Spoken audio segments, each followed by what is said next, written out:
हमारी कोशिश है कि हमारा कोई मुलाजिम जिसकी प्रमोशन हमारे लेवल तक है, हम उसमें कोई कोताही नहीं करेंगे इंशाअल्लाह। जो लैंड की लेजिस्लेशन है ये रेवेन्यू डिपार्टमेंट के पास है। आपके पास क्या क्या स्कीम्स है और वो किस तरह इन स्कीम्स से फ़ायदा उठा सकते हैं? हम लोगों ने 10 रेफ्रिजरेटेड वेन्स, जो हमारे हर डिस्ट्रिक्ट में एक वेन थी, वो लोगों की खिदमत के लिए मैसर रखी। हमारे 10 के 10 डिस्ट्रिक्टों में साइंस टेस्टिंग लैब्स हैं। बच्चों को हम ये सिखा रहे हैं कि आप ये रोजगार शुरू करो और आप दूसरों को रोजगार देने वाले बनो। अस्सलाम वालेकुम नाज़रीन, खुशामदीद है आपका कश्मीर न्यूज़ ब्यूरो में। मैं हूं आपका मेज़बान इमरान नाइकू। नाज़रीन, चूँकि आप जानते हैं कि जो जम्मू कश्मीर की पॉपुलेशन है, 70% जो आबादी है, ये डायरेक्टली और इनडायरेक्टली वाबस्ता है, एंगेज्ड है एग्रीकल्चर के साथ। और कोरोना की दूसरी वेव है, इसके साथ भी हम जंग लड़ रहे हैं और इसका क्या असर पड़ा हमारे एग्रीकल्चर सेक्टर को, और स्टेट्स क्या है इस वक्त, स्कीम्स क्या है, और कुछ इस पर जानने की कोशिश करेंगे महकमे के हवाले से। और आज के हमारे मेहमान हैं चौधरी मोहम्मद इकबाल साहब, जो कि डायरेक्टर हैं एग्रीकल्चर कश्मीर के। इकबाल साहब, खुशामदीद है हमारे प्रोग्राम में और शुक्रिया आपके कीमती वक्त का। शुक्रिया आपका कि आप यहाँ तशरीफ़ लाए और आपने मुझे मौका दिया कि मैं आपके माध्यम से अपने किसान भाइयों से कुछ बात कर सकूं। मुझे तो आपका शुक्रगुजार होना चाहिए। जी इकबाल साहब, सबसे पहले हम आपसे ये जानना चाहेंगे कि जो हमारा जो एग्रीकल्चरल लैंड है या हम कल्टिवेटेड जो एरिया है कश्मीर का, इस बारे में थोड़ा सा स्टेटस बताइए हमारे नाजरीन को, ताकि हम मज़ीद गुफ्तगू को आगे कर सकें। देखिए, अगर हम पिछले 30-40 साल से लेके आज तक का थोड़ा सा तखमीना लगाएं तो एग्रीकल्चर लैंड इतनी श्रिंक हो गई है एक साइड से, और दूसरी साइड से पॉपुलेशन का जो प्रेशर है वो इतना बढ़ गया है। इन सब चीज़ों को मद्देनज़र रखते हुए हमने कोशिश की, रेवेन्यू डिपार्टमेंट से ये मसला भी टेकअप किया, कुछ अवेयरनेस प्रोग्राम करवाए, क्योंकि जो लैंड की लेजिस्लेशन है ये रेवेन्यू डिपार्टमेंट के पास है। जो लैंड का सारा रिकॉर्ड है वो रेवेन्यू डिपार्टमेंट की कस्टडी है। एग्रीकल्चर डिपार्टमेंट अपनी तरफ से जितनी कोशिश हो सकती है कि इस लैंड को कैसे बचाया जाए, मैं आपको एक मिसाल देता हूँ। हमारे पास सिर्फ जो सैफरान ग्रो होता था वो 5750 हेक्टर में ग्रो होता था, लेकिन वो लैंड श्रिंक होकर 3700 हेक्टर रहेगी। ये 2010 की बात मैं आपको सुना रहा हूँ। अगर आज भी हम उस चीज़ को देखेंगे तो ये लैंड और श्रिंक होगी। इसमें हम जो समाज के लोग हैं, हम सारे के सारे इसमें कसूरवार हैं।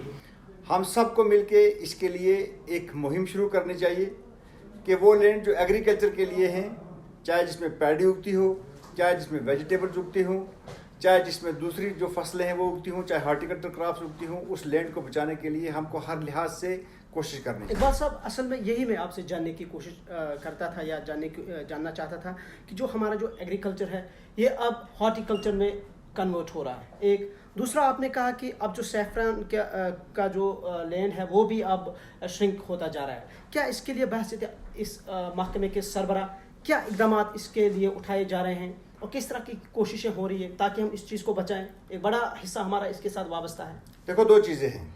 नंबर एक, पहली बात है कि कश्मीर में हम पहले चाहेंगे कि जो हमारी एसेंशियल रिक्वायरमेंट है कि हमारा स्टेपल फूड है क्या है। अगर हम इस चीज़ पर जाएंगे तो पैडी जो क्रॉप है वो हमारे पास एक स्टेपल फूड है जी। देखो, जिस वक्त हमारे पास एरिया ज़्यादा था उस वक्त हमारी पैडी की प्रोडक्टिविटी कम थी।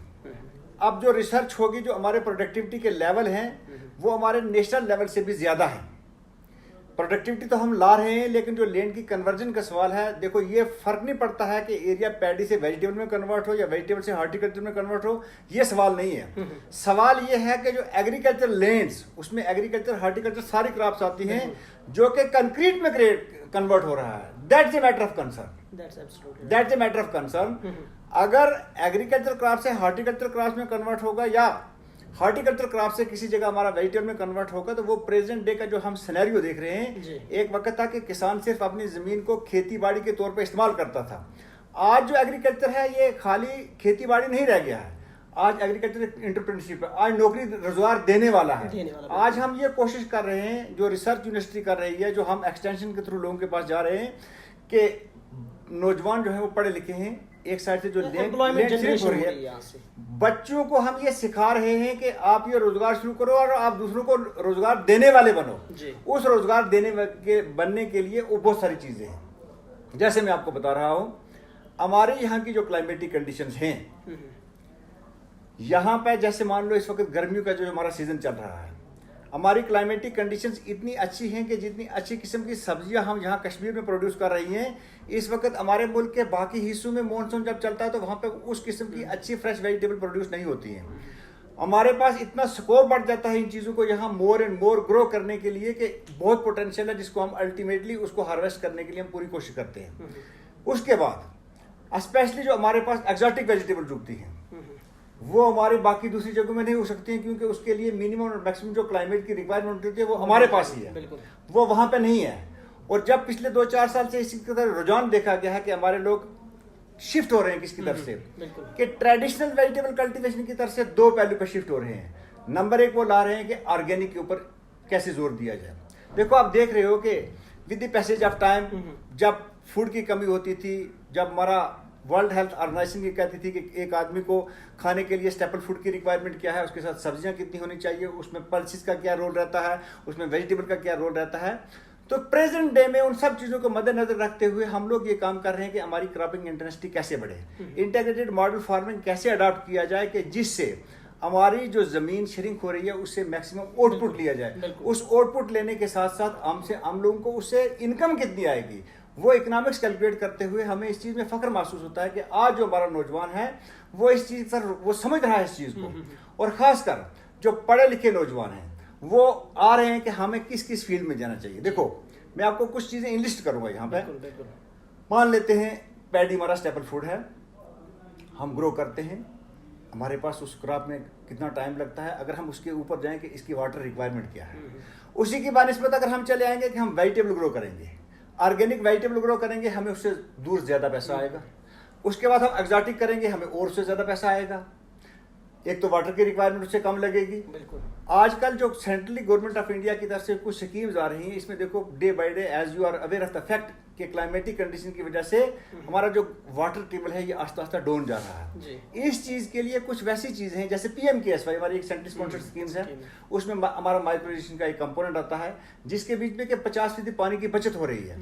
इन चीज़ों की तरफ नौजवानों को जब हम रागिब करते हैं और इन सब चीज़ों को लिंक कैसे करते हैं, देखो there are basic components, soil होनी चाहिए, उसके बाद इनपुट्स की अवेलेबिलिटी होनी चाहिए, उसके बाद वाटर की अवेलेबिलिटी होनी चाहिए। जब ये तीनों चीज़ें होंगी तो हमारे पास जो क्रॉप की कंपेटेबिलिटी बनती है ग्रो के लिए, वो एक सक्सेस स्टोरी बनती है। इन तमाम चीज़ों को हम लिंक कैसे करते हैं, देखो आज गवर्नमेंट ऑफ इंडिया की तरफ से एक स्कीम है कि सॉइल हेल्थ कार्ड। हर आदमी, जैसे हम चाहते हैं कि हम डॉक्टर को जाते हैं कि जनाब मैं भी अपनी बॉडी का पूरा टेस्ट कराऊं, आज वो फैसिलिटीज हमारे पास अवेलेबल है कि हम मिट्टी का टेस्ट करते हैं। बिल्कुल। कि उसमें किस चीज़ की ज़रूरत है वही चीज़ डाली जाती है उसमें। अगर उसमें नाइट्रोजन की कमी है तो नाइट्रोजन से दिया जाएगा, अगर उसमें फास्फोरेटिक फर्टिलाइजर की कमी है तो वो दिया जाएगा। और हम इन चीज़ों को लिंक कैसे कर रहे हैं कि अब हम केमिकल फर्टिलाइजर की तरफ से ऑर्गेनिक की तरफ जो ट्रेंड शिफ्ट होकर आ रहा है उसमें कितनी परसेंटेज जो है वो क्रॉप की बढ़नी चाहिए। केमिकल साहब आपने यहाँ पे जिक्र किया जो सॉइल टेस्टिंग का, क्या इसके लिए आपको ज़िला सतह पर डिस्ट्रिक्ट लेवल पे आप इसका जो प्रोसीजर है वहाँ से करते हैं या डायरेक्टली आप हेडक्वार्टर से इसके लिए आपने कोई टीम बनाई है? थोड़ा सा इसके बारे में देखो खुल के बताएं। आपने एक बड़ा अच्छा सवाल पूछा। वादी कश्मीर के अंदर 10 डिस्ट्रिक्ट हैं जी। हमारे 10 के 10 डिस्ट्रिक्टों में सॉइल टेस्टिंग लैब्स हैं जी। इसके लिए बाज़ाब्तगी से हमारी एक कैंपेन स्टार्ट होती है। जिस वक्त हमारी एक क्रॉप हार्वेस्ट होगी, हमें इसके टारगेट होते हैं, हमारी कोशिश होती है कि हम गांव लेवल पे पूरी एक कैंपेनिंग करके वहाँ से सॉइल सैंपलिंग की जाती है, उसकी टेस्टिंग का एक मखसूस टाइम है, वो लैब में लाए जाते हैं। और आपको ये जान के खुशी होगी हमने पिछले साल से डबल शिफ्ट में काम शुरू किया, क्योंकि आज हम जब किसानों को नहीं बताएंगे कि जब हम नंबर ऑफ क्रॉप्स एक जगह से बार बार ज्यादा ग्रो करेंगे तो कुदरती बात है कि उसकी हेल्थ कमजोर हो जाएगी। अगर हमने जमीन की हेल्थ को ठीक रखना है तो this is the basic requirement. हमें देखना है कि जो एसेंशियल एलिमेंट्स है, किस एसेंशियल एलिमेंट की उसमें कमी है, किसी मैक्रो एलिमेंट की कमी है या माइक्रो एलिमेंट की कमी है, वो किस तरीके से पूरा किया जाएगा। और सॉइल हेल्थ कार्ड जो हम किसानों को घर में देते हैं, जैसे मैंने किसी डॉक्टर से टेस्ट करवा के लाया तो मुझे पता है मेरी रिपोर्ट में क्या है, इसी तरीके से हमने किसानों को कार्ड घरों में दिए हैं कि आपकी जो जमीन है उसमें किस चीज की कमी है। हमारा जो किसान है वो इतना सियाना है, वो इतना सूझबूझ वाला है आज कि वो कभी कभार आता है कि जनाब मुझे ये अपनी मिट्टी खुद टेस्ट करवानी है, वो हमारी लैब में आता है और हम उससे कोई चार्जेस नहीं लेते हैं, हम फ्री ये सैंपलिंग भी करते हैं, हमारा स्टाफ एक कंप्लेन किसान इस कार्ड को कैसे किसान उस कार्ड के बीच में उसका तर्जमा किया है, उसको अंग्रेजी में भी लिखा है, उसको उर्दू में भी लिखा है, उसमें लिखा हुआ है कि इस जमीन में इतना खाद ये लगेगा, इतना खाद ये लगेगा, इतना खाद ये लगेगा, और वो हमारी अवेयरनेस जो होती है लार्ज स्केल के ऊपर उसमें किसानों को समझाया जाता है कि इस कार्ड के बीच में ये जो कॉलम है इसमें लिखा गया हो और किसान हमारा उस चीज का सही तरीके से इस्तेमाल कर रहा है। आपको ये जान के खुशी होगी कि हमारे पास जो नौजवान बच्चे इस चीज पर रागिब हो रहे हैं, हम लोगों को प्राइवेट लैब एस्टेब्लिश करने के लिए गवर्नमेंट इंडिया की तरफ से इंसेंटिव देना चाहते हैं कि वो बेरोजगार बच्चे जो केमिस्ट्री पढ़े हों, जो एग्रीकल्चर ग्रेजुएट हों, कोई हमारे पास FPOs हों, कोई हमारे पास NGO हो, कि डिस्ट्रिक्ट लेवल पे अगर प्राइवेट लेवल पे भी वो कुछ करना चाहेंगे तो गवर्नमेंट ने एक स्कीम निकाली है कि टोटल 5 लाख रुपए उसमें खर्चा आता है, जिसमें से 3,75,000 रुपया सब्सिडी गवर्नमेंट उसको देगी, बाकी जो पैसा है वो उसको बैंक से लोन लेके या अपना किसी तरीके से रोजगार उसको जब निभाना है तो लैब बनानी है, हम उसके लिए भी उसको फैसिलिटी प्रोवाइड करते हैं। इकबाल साहब, आपने अभी जिक्र किया ऑर्गेनिक वेजिटेबल्स का, ये एक कुछ सालों से एक बड़ा इनिशिएटिव गवर्नमेंट ऑफ इंडिया ने या जम्मू कश्मीर की गवर्नमेंट ने लिया, इस बारे में थोड़ा सा हमारे नाज़रीन बिलखुसूस जो हमारे फार्मर्स हैं उनको बताइए कि ये इसमें आप कितना सक्सेसफुल हुए हैं अभी तक और किस तरीके की अभी तक जो प्रोसेस है और आगे इसके लिए क्या क्या जो है इकदाम उठाए जा रहे हैं ताकि मजीद एक लोग इससे जुड़ जाए। दूसरा ये कि जब ऑर्गेनिक है तो इस बारे में थोड़ा सा वजाहत इसकी कीजिए। देखो, वक्त के लिहाज से ये एक बड़ा अहम सवाल है। जो लोग हैं, हम सभी लोग हम हेल्थ कॉन्शियस हैं। बिल्कुल। अगर आप सिर्फ पिछले 2 साल का तखमीना लगा लें, कोविड के जिन नामसाइल हालात से हम गुजर रहे हैं, हमारे लोग घरों से बाहर नहीं आ सकते थे जी। डिपार्टमेंट ऑफ एग्रीकल्चर ने एक ऐसा जामिया मंसूबा बनाया कि लोगों को जो घरों में इंडोर घर में बैठ के कि इनके घरों में जो किचन गार्डन है उसको किस तरीके से उन लोगों की हेल्प की जाए। किसी चीज को भी ऑर्गेनिक ग्रो करने के लिए उसके जो बेसिक कुछ कंस्ट्रेंट्स हैं वो ऑर्गेनिक होने चाहिए। हमने यहाँ लाल मंडी में हमारे पास एक किचन गार्डन है और हमारे जो डिस्ट्रिक्ट हेडक्वार्टर हैं वहाँ पे हम लोगों ने हाईटेक पॉली हाउसेस एस्टेब्लिश किए। वहाँ से सबसे पहले हम लोगों ने उनको ऑर्गेनिक सीडलिंग प्रोड्यूस करके दी जी। ये सीडलिंग प्रोड्यूस करने का ये मतलब था कि देखो यहाँ की जो क्लाइमेटिक कंडीशंस है, जैसे सर्दियों में काफ़ी बर्फ पड़ती है, तो हम जिस वक्त तक ओपन फील्ड में इन सीड्स को लगा के वो लोग ट्रांसप्लांट करते तो हमारी एक क्रॉप तकरीबन 45 दिन इससे ज़ाया हो जाते थे। वो 45 दिन में एक क्रॉप अजाफी लेने के लिए हम लोगों ने वो जो हाईटेक के अंदर, मैं आपको बताऊं कि इस साल हमने जो हदफ रखा है कि वादी कश्मीर के अंदर हम डिपार्टमेंट के हमारे जो हाईटेक हैं लोगों को छोड़ के 1,10,00,000 से ज्यादा सीडलिंग हम लोगों ने डिस्ट्रीब्यूट करने का हदफ रखा है, जिसमें इस वक्त तक हम 85 लाख से ज्यादा सीडलिंग जो है वो लोगों में डिस्ट्रीब्यूट कर चुके होते हैं। जब हमारे पास ऑर्गेनिक सीडलिंग प्रोड्यूस होगी उस वक्त हम किसान को बताते हैं कि ये जो सीडलिंग है ये आपने अपने किचन गार्डन में कैसे लगानी है, अगर किसी ने कमर्शियली तौर पर लगानी है तो उसने कैसे लगानी है। वो लोग जिन्होंने अपने प्राइवेट लेवल पे पॉली हाउसेस बनाए हैं, हाईटेक बनाए हैं, बाज़ाब्ता आप इनको अवेयर कर दें। सुनिए मेरी, पहले मुझे पूरा सुन लीजिए आप। हम उनको पूरा अवेयरनेस का प्रोग्राम देते हैं कि इसके बेसिक स्टेप्स ऑर्गेनिक के लिए क्या क्या होते हैं। ऐसा नहीं है कि मैंने किसी किसान को सीडलिंग उठा के दे दी तो उसने अपने खेत में उगा ली वो ऑर्गेनिक होगी, ऐसा नहीं है। बिल्कुल, बिल्कुल। इसके लिए एक मखसूस पीरियड है जो हमारे एनुअल क्रॉप्स हैं जिसमें हमारी वेजिटेबल्स आती हैं। पहले साल में हमने केमिकल फर्टिलाइजर को जब छोड़ दिया तो उसमें ऑर्गेनिक्स डाल लिए, उस पीरियड को हम कन्वर्जन पीरियड कहते हैं। उसके बाद इसके लिए एक सर्टिफिकेशन एजेंसी होती है, वो इनका जो 2 साल का जो डाटा उसको कंपाइल करते हैं और 2 साल के बाद ये जो हमारी एनुअल क्रॉप्स हैं इनको हम सर्टिफाई करते हैं, उनको हम डिक्लेयर करते हैं कि अब ये ऑर्गेनिक हैं, लेकिन फर्स्ट पीरियड में एज कन्वर्जन पीरियड करके बेच सकते हैं। जो हमारी पेरिनल क्रॉप्स हैं वो 3 साल के बाद जाके डिक्लेयर होती हैं कि ये ऑर्गेनिक प्रोड्यूस हमारे पास आ गया। इसके लिए हमने एक जामिया प्रोग्राम बनाया है जी। सबसे पहले अगर आप इस चीज को सोचेंगे तो हमारी जो वादी कश्मीर है इसमें जो मैक्सिमम एरिया है वो बाय डिफॉल्ट ऑर्गेनिक है जी। अगर हम दूर दराज के इलाकों में चले जाएं वहाँ पे उतने केमिकल फर्टिलाइजर का इस्तेमाल नहीं होता है। वो चीज़ें हम लोगों के पास एक बेंचमार्क है।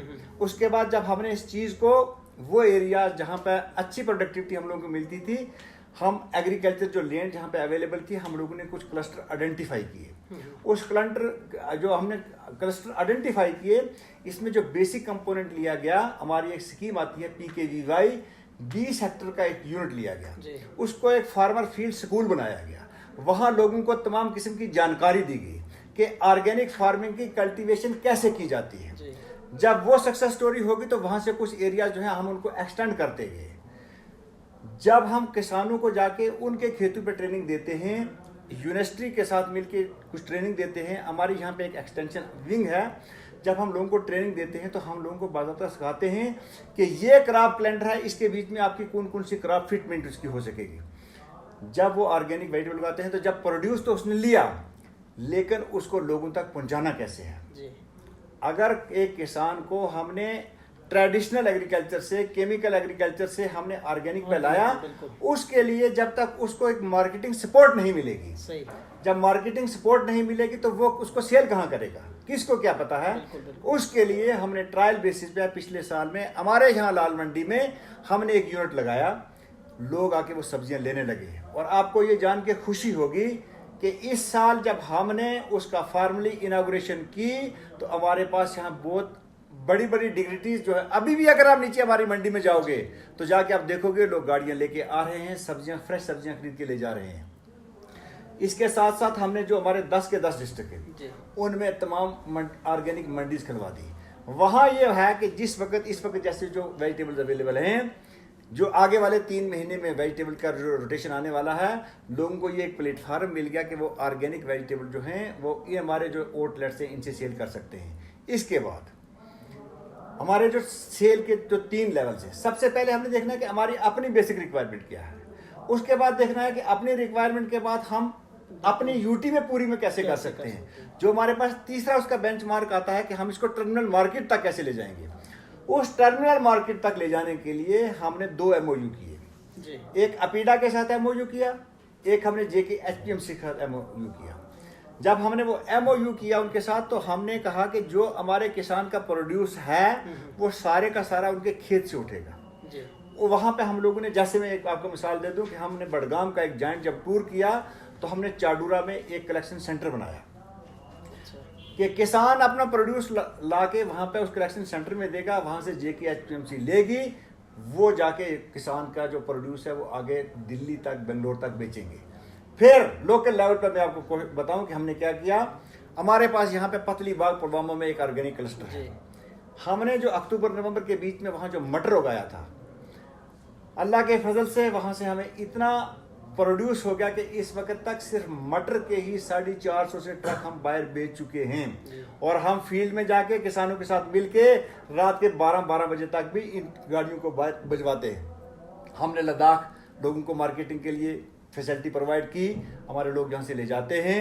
और हमारी गवर्नमेंट ने इस चीज़ के लिए स्पेशल प्रबंध किए कि ये जो वेजिटेबल्स, क्योंकि पेरिशेबल आइटम्स हैं, कि जब ये यहाँ से बाहर जाती हैं तो रास्ते में इनको रोकने के लिए कुछ ऐसे इकदाम किए जाएं कि रास्ते में इनकी गाड़ियां कहीं ना रुक सकें। एक स्टेट डिजास्टर मैनेजमेंट का ग्रुप है, जिस वक्त गाड़ियां निकलती हैं तो उस वक्त उनके नंबर उन गाड़ियों पर डाले जाते हैं। और हमारे जो लोग नेशनल हाईवे के जो अथॉरिटीज़ हैं वो परमिट करते हैं उन लोगों को कि सब्जियां जितनी से जल्दी वहाँ पहुँच सकें। उसके साथ साथ हम लोगों ने 10 रेफ्रिजरेटेड वेन्स, जो हमारे हर डिस्ट्रिक्ट में एक वेन थी, वो लोगों की खिदमत के लिए मैसर रखी। अभी भी वो हैं, जिसमें से जो 4 रेफ्रिजरेटेड वेन्स हैं वो JKHPMC को दी हैं, जो प्रोड्यूस फार्मर का वो ले रहे हैं ताकि वो उसी फ्रेश कंडीशन में किसी टर्मिनल मार्केट तक पहुंचे। और जिस किसान को पास इतना प्रोड्यूस है कि वो अगर डायरेक्टली जाके उसको बेचना चाहे, उसको सिर्फ तेल का खर्चा देना है, इससे ज़्यादा उसको कोई खर्चा नहीं। इकबाल साहब, अगर आप जानते कि फार फ्लंग एरियाज ऐसे भी है कश्मीर में, गुरेज है, टंगडार है, या उड़ी से कुछ इलाके, इसी तरह शोपियान से है, बारामूला से बहुत सारे ऐसे इलाके जो हेडक्वार्टर से काफ़ी दूर हैं, वहाँ जो फार्मर्स हैं उनको इस तरीके की जानकारी क्या आप दे चुके हैं या दे रहे हैं, और कैसे दे रहे हैं? मुख्तसर से इस बारे में भी थोड़ा सा मैं आपको ये बता दूं, आपने जिन जिन इलाका जात का जिक्र किया जी, आपने गुरेज का जिक्र किया, लेकिन आपने तलेल को छोड़ दिया। मैं आपको तलेल तक ले चलूं। बिल्कुल। आपने बारामूला में उड़ी का जिक्र किया, लेकिन मैं आपको उड़ी से हट के थोड़ा सा आगे टंगडार की तरफ भी ले चलूं वगैरह जी। हम लोगों ने देखो, कुछ हमारे ऐसे इलाका जाते हैं जहाँ पर लोग मक्की उगाते हैं, हमने वहाँ स्वीट कॉर्न इंट्रोड्यूस की। वो स्वीट कॉर्न अब वो लोग जाके बेचते कहाँ, हम लोगों ने वो सारे प्रबंध किए हैं कि जहाँ पे ये हमारी ऑर्गेनिक मंडी लगेंगी, वो किसान अपना प्रोड्यूस वहाँ लाएगा और लाके वहाँ बेच सकता है। जो उनसे बचेगा यहाँ लोकल बेचने से, वो JKHPMC से खरीदेगा। आपको ये जान के खुशी होगी कि मैंने यहाँ डिपार्टमेंट की गाड़ी भेजी, JKHPMC के लोग और एग्रीकल्चर के लोगों ने गुरेज और तलेल से जाके आलू लाया। अच्छा। क्योंकि वो बाय डिफॉल्ट वहाँ पे ऑर्गेनिक उगता है, वो ला के हमने यहाँ लाल मंडी में यहाँ वो ऑर्गेनिक आलू जो है सेल किया है। और आपको ये भी जान के खुशी होगी कि हम 3 दिन की कैंपिंग इसी चीज़ के लिए कि पोटैटो और ज़ीरा को कैसे प्रमोट किया जाए, गुरेज और तलेल में हम 3 दिन की कैंपिंग कर रहे हैं शनिचरवार से। हम यहाँ से एक सीनियर ऑफिसरों की टीम जो है वो लेके वहाँ जा रहे हैं, वहाँ कैंपिंग करेंगे, लोगों को बताएंगे कि इसमें किस किस तरीके से जानकारी दे। और जहाँ तक लोगों को जानकारी देने का सवाल है, आपको मैं ये बताता चलूँ कि एग्रीकल्चर डिपार्टमेंट एक वाहिद डिपार्टमेंट है जिसका ग्रास रूट पंचायत लेवल से लेके डिवीजन लेवल तक जो वहाँ लोग जानकारी किसान तक देते हैं, उन सब के पास वो BSc एग्रीकल्चर की जो बेसिक तालीम है वो सबके पास है। 7 लेवल 7 टायर सिस्टम ये किसी डिपार्टमेंट के पास नहीं है। हमारा agriculture extension assistant panchayat level, हमारा junior agriculture extension officer circle level, हमारा agriculture extension officer zone level, हमारा सब डिविजनल एग्रीकल्चर ऑफिसर, उसके साथ subject matter specialist sub division level, उसके बाद डिस्ट्रिक्ट लेवल पे हमारे 3 लेवल पे लोग काम करते हैं। डिस्ट्रिक्ट एग्रीकल्चर अफसर एक्सटेंशन, डिस्ट्रिक्ट एग्रीकल्चर अफसर इनपुट्स, उसके बाद उनका कंट्रोलिंग अफसर जो सेक्टर हेड है वो डिस्ट्रिक्ट में, वो चीफ एग्रीकल्चर अफसर। उन चीफ एग्रीकल्चर के ऊपर हमारे पास जॉइंट डायरेक्टर्स हैं, जॉइंट डायरेक्टर के ऊपर डायरेक्टर एग्रीकल्चर, हमारे ऊपर कमिश्नर एग्रीकल्चर प्रोडक्शन। ठीक है, ये सारे के सारे जो लोग हैं अप टू डायरेक्टर लेवल, ये सारे के सारे लोग जो हैं इनकी जो बेसिक क्वालिफिकेशन है वो BSc एग्रीकल्चर है। इसने मैक्सिमम टायर्स जो लोगों तक एक्सटेंशन एजुकेशन ले जाएं एग्रीकल्चर की जानकारी देने के लिए, ये किसी भी डिपार्टमेंट के पास इतनी एक्सटेंशन एजुकेशन देने के लिए टेक्निकल लोग नहीं हैं। इकबाल साहब, जो ऑफ सीजन क्रॉप्स की जब हम बात करते हैं, या एक बहुत बड़ा सवाल ये पैदा होता है कि बर्फबारी होती है 4-5 महीने, पूरा सिस्टम बंद रहता है, इस हवाले से क्या कुछ इकदाम है हमारे इस डिपार्टमेंट की? देखो, कुछ साल पहले तक एग्रीकल्चर जो था ये ओपन खेतों तक महदूद था। बिल्कुल। ऑफ सीजन में आप देख रहे हैं कि पॉलीहोसिस, हाईटेक पॉलीहोसिस, ये वही चीज़ों की इंट्रोडक्शन है कि ऑफ टाइम में भी वेजिटेबल का जो नर्सरीज तैयार की जाएं, वेजिटेबल लोग घरों में ग्रो करना चाहें पॉलीहोसिस के अंदर, आज ग्रो होती है जी। ये वही चीज़ें हैं कि जिनको और ज़्यादा मज़ीद बढ़ाने की ज़रूरत है, और डिपार्टमेंट ऑफ एग्रीकल्चर ने इसके लिए बहुत सारे वैसे जामे मनसूबा बनाए हैं। ये रहेगी कुछ चंद चीज़ें कि ये किसी पर्टिकुलर जगह पर या कश्मीर के किसी पूरे कश्मीर में देखो आता क्या है, मान लेते हैं अगर हमने पॉलीहोसिस बनाने हैं तो हम बारामूला में बनाएंगे, हम कपवाड़ा में भी बनाएंगे, एक जगह बनाने से फ़ायदा नहीं है। डिस्ट्रिक्टों में 1-2 जगह बनाने या 4 जगह या 10 जगह बनाने से ये फ़ायदा होता है कि बाकी लोगों को अवेयरनेस मिलती है। बिल्कुल। अगर आपने अपने घर में लगाया तो मैं अगर आपके पास गया तो मैं आपको देखूंगा आपने कैसे लगाया, मैं भी उसको रेप्लिकेट करने की जरूरत करता हूँ। आप देख रहे हैं कि लोग कश्मीर में बाग लगा रहे हैं, आपने बाग लगाया तो मैंने भी देख के बाग लगाया। एग्रीकल्चर में जो सबसे बड़ा साइंटिस्ट है वो किसान है। इसके मतलब मैं आपको ये बात कहूँ कि उसने प्रैक्टिकली फील्ड में काम लिया होता है। और जब हम किसान के साथ मिलके जो रिसर्च का काम हुआ होता है लोगों की फलाह बहबूदी के लिए, जब हम अपनी एक्सटेंशन एजेंसी के थ्रू वो उन तक पहुंचाते हैं तो किसान और एग्रीकल्चर ऑफिसर की जो कंपेटेबिलिटी है वो इस लिहाज से और भी बढ़ती है। आपको खुशी होगी ये जान के कि हमारे यहाँ पर जो पैडी की क्रॉप है वो 80 क्विंटल तक उसके हमारा जो पोटेंशियल है उस तक, और 70 क्विंटल तक हम पहुँच चुके हैं। आपको ये जान के खुशी होगी कि वेजिटेबल्स जो बाहर 200-250 क्विंटल पर हेक्टेयर से निकलती हैं, हमारे कश्मीर के अंदर 350 क्विंटल से ज़्यादा का पोटेंशियल है। हमारी जो ज़मीन है यहाँ की वो फर्टाइल भी है, वो प्रोडक्टिविटी भी है। यहाँ की जो क्लाइमेटिक कंडीशंस हैं वो इन चीज़ों को और इनलार्ज करने के लिए अपने आप में खुद एक सक्सेस स्टोरी है। क्यों कि इतनी अच्छी ज़रखेज़ ज़मीनें, इतनी अच्छी क्लाइमेट हमारे मुल्क में किसी दूसरी जगह नहीं है जो हमारे पास यहाँ पे है। हमारे पास यहाँ और बहुत सारी चीज़ों का स्कोप है। ये तो बात हमने की सिर्फ किसकी, कुछ सीरियल क्रॉप्स की बात कर ली हमने, कुछ वेजिटेबल की बात कर ली। आपको ये जान के खुशी होगी कि जितनी अच्छी किस्म का मशरूम कश्मीर में होता है इतना दूसरी जगह नहीं होता है। हम मशरूम में साल में सिर्फ 2 पहले क्रॉप्स लेते थे, अब हमने उसके 6 साइकिल बनाए। हमारे पास एपीकल्चर जो शहद, हमारा कश्मीर का शहद है, ये दुनिया में मशहूर है। हमारा जो फार्मर यहाँ से शहद लेता है उसकी जो वैल्यू है, मैं आपसे पूछने वाला था कि हनी प्रोडक्शन जो है इस बारे में थोड़ा। इस वक्त तक हमारे कश्मीर के अंदर 65 से 70 हज़ार पेटियां शहद की लोगों ने रखी हैं। वो लोग क्या करते हैं कि यहाँ से 2 क्रॉप्स लेने के बाद वो यहाँ से माइग्रेट होते हैं। 2 क्रॉप्स उसने कश्मीर की क्लाइमेटिक कंडीशन में गर्मी में ले ली, उसके बाद वो अक्टूबर के महीने में, सितंबर के महीने में यहाँ से माइग्रेशन स्टार्ट करते हैं। वो जम्मू जाते हैं, वहाँ पे एक क्रॉप लेते हैं जी। उसके बाद वो वहाँ से राजस्थान जाते हैं। वहाँ की जो श्रब्स है वहाँ से उसको बहुत अच्छी प्रोडक्टिविटी मिलती है। ये हमारी अपायरीज जो हैं वो राजस्थान के जो लोग हैं वो अपने खेतों में रखाते हैं और हमारे किसान को उसके लिए पैसे देते हैं। वहाँ पे वो 2-3 क्रॉप्स लेती हैं। जब वहाँ पे क्रॉप ले ली तो जनवरी के महीने में वेस्टर्न उत्तर प्रदेश से होते हुए वहाँ क्रॉप लेते हुए फिर मार्च और अप्रैल के महीने में वापस कश्मीर पहुँच जाते हैं। इस तरीके से साल में वो 10 और 11 फसलें लेते हैं, जिससे एक आदमी जिसने 100 नंबर ऑफ पेटीज रखी हुई हैं वो 5 मुलाजमों को रोजगार भी देता है और 6 से 7 लाख रुपया जो है उससे वो अपनी इनकम जो है वो साल की उसको बचती हुई है, जिससे उसका घर चलता है, उसके बच्चों की तालीम चलती है।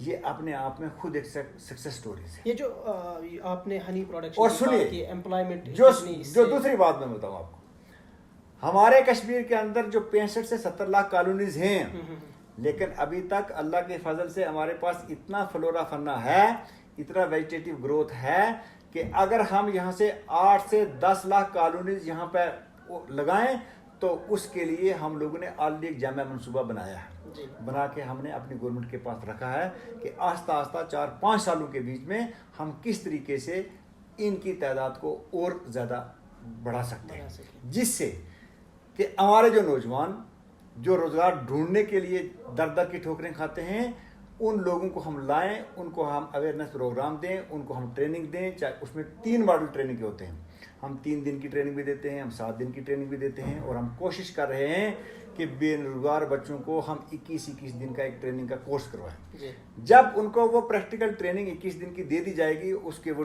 टूर जो है वो उन फार्म पे चले जाएंगे। वो जब खुद सीखेंगे तो वो अपने साथ दूसरे नौजवानों को भी जोड़ेंगे। उसके साथ साथ इन लोगों को रोजगार शुरू करने के लिए किसान क्रेडिट कार्ड की जरूरत पड़ती है, क्योंकि जब तक हम अपने किसी भी किसान को, चाहे वो क्रॉप्स के साथ रिलेटेड हो, चाहे जो कॉटेज इंडस्ट्री है उसके साथ जुड़े हो, जब तक उनको कम शरह पे बैंक से हम लोन न दिलवाएं तो वो रोजगार शुरू नहीं कर सकते। उसके लिए भी हम लोगों ने सारे के सारे इंतजाम किए हैं। उसके साथ साथ हम ये देखते हैं कि जो गवर्नमेंट ऑफ इंडिया की तरफ से हमारे किसानों को 2000 रुपये की साल में 3 जो किस्तें मिलती हैं कि उन लोगों को उसके साथ कैसे जोड़ा जाए। उसके बाद जितनी भी सेंट्रली स्पॉन्सर्ड स्कीम्स हैं हमारे पास 10 स्कीमें चलती हैं। असल में इकबाल साहब, मैं आपसे यही जानना चाहता था कि जो हमारे नाजरीन हैं एक आसान लैंग्वेज में आप इन्हें बताएं कि आपके पास क्या क्या स्कीम्स है और वो किस तरह इन स्कीम्स से फ़ायदा उठा सकते हैं, क्या प्रोसीजर है इस चीज़। मैं आपके माध्यम से तमाम अपने सुनने वाले हजरात को ये बताना चाहता हूँ कि सेंट्रली स्पॉन्सर्ड स्कीम्स जिसमें कि कुछ सब्सिडी का मोड दिया जाता है।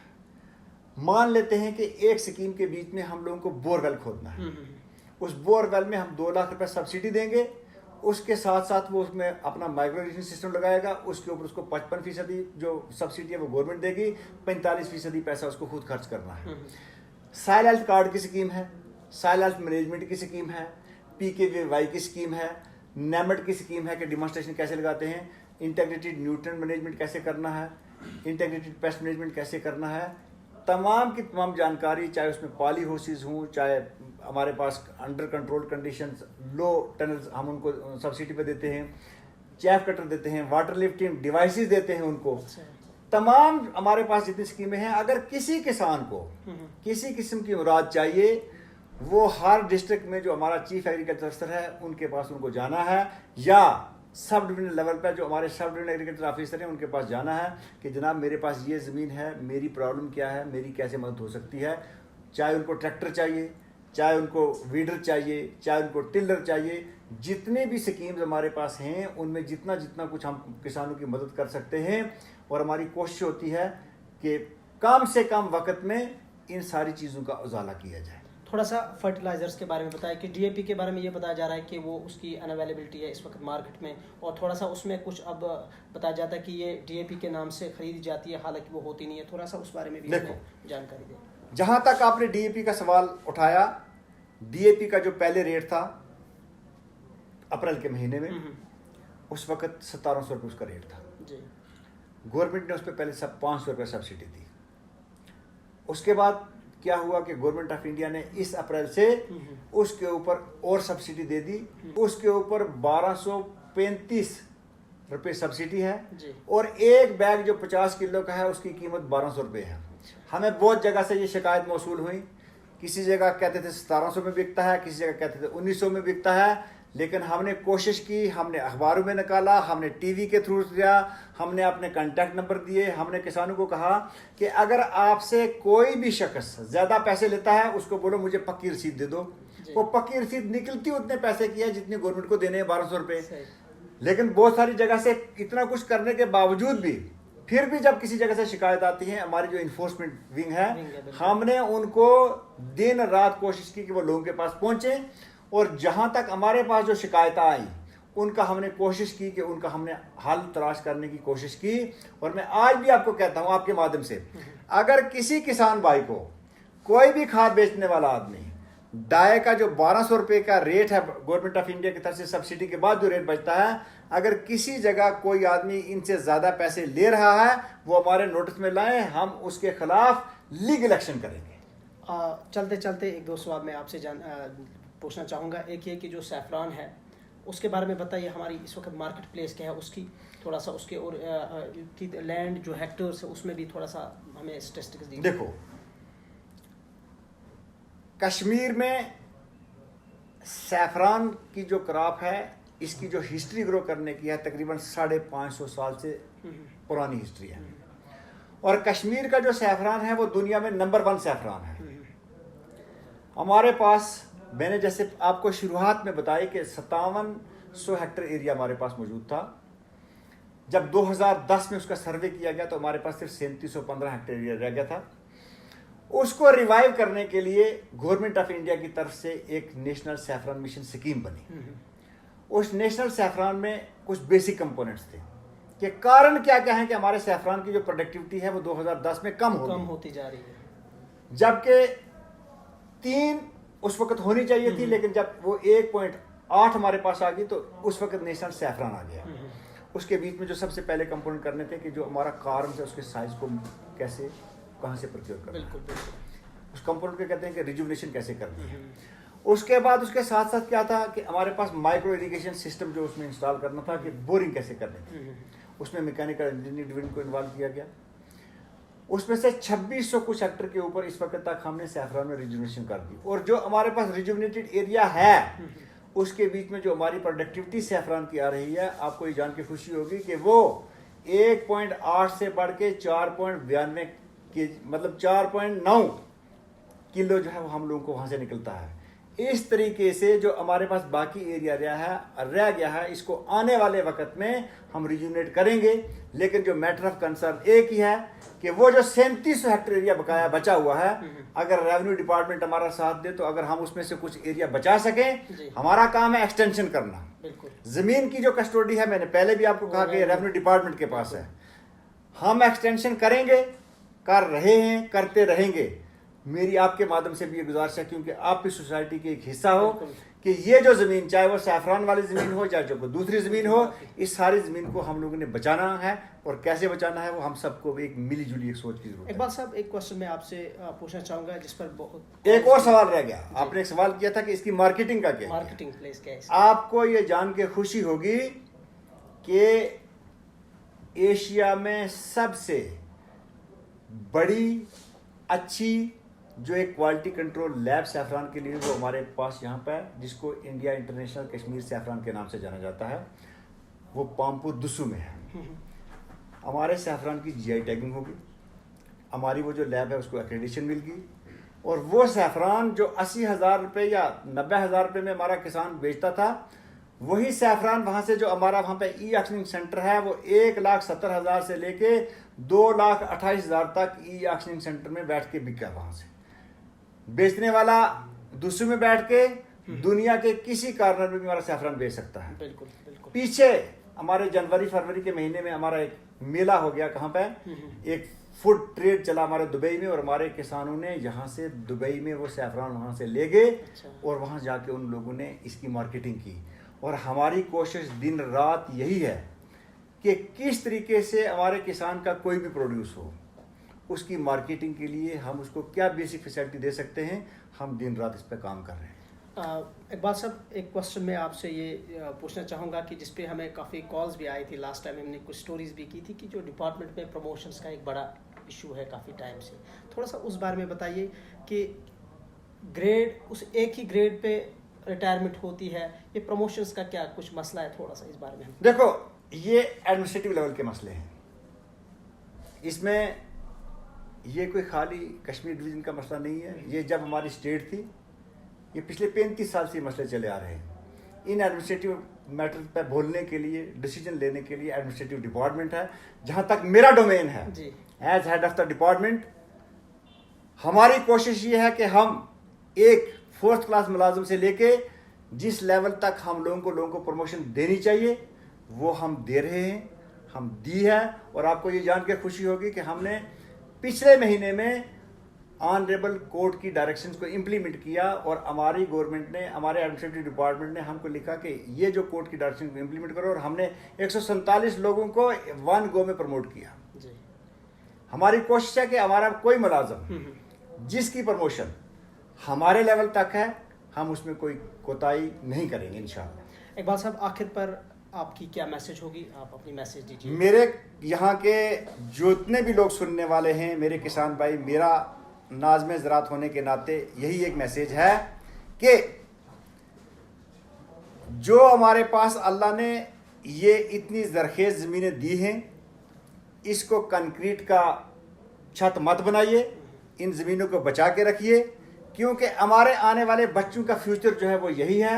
अगर हम लोगों को ज़िंदा रहना है या अपने समाज के लोगों को ज़िंदा रखना है, उनको रोज़ी रोटी की उनका सरबंद करना है, तो इन ज़मीनों पर जितनी भी अच्छे तरीके से काश्तकारी हो सके, डिपार्टमेंट से किसी किस्म की वो जानकारी लेना चाहें, डिपार्टमेंट ऑफ एग्रीकल्चर हमेशा किसानों के साथ है, था, रहेगा।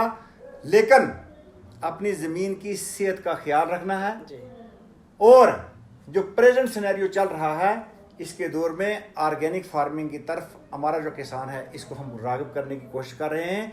ऑर्गेनिक फार्मिंग पे मैं दावत देता हूं आपके माध्यम से तमाम किसानों को कि किसी किस्म की उनको जानकारी चाहिए होगी वो हम इंशाअल्लाह उनको देंगे। इकबाल साहब, आपके कीमती वक्त का बहुत बहुत शुक्रिया हमें अपने प्रोग्राम में वक्त देने के लिए। आपका शुक्रिया कि आपके माध्यम से अगर मेरे किसान भाई कोई बात सुनेंगे तो ये मेरे लिए फ़ख्र की बात है कि आपने मुझे इतना टाइम दिया, शुक्रिया।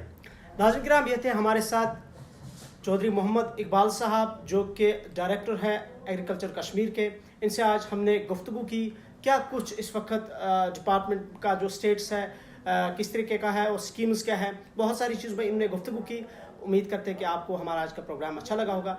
अगले प्रोग्राम में एक और शख्सियत के साथ हाजिर खिदमत होंगे, तब तक दीजिए इजाज़त। अल्लाह हाफिज़।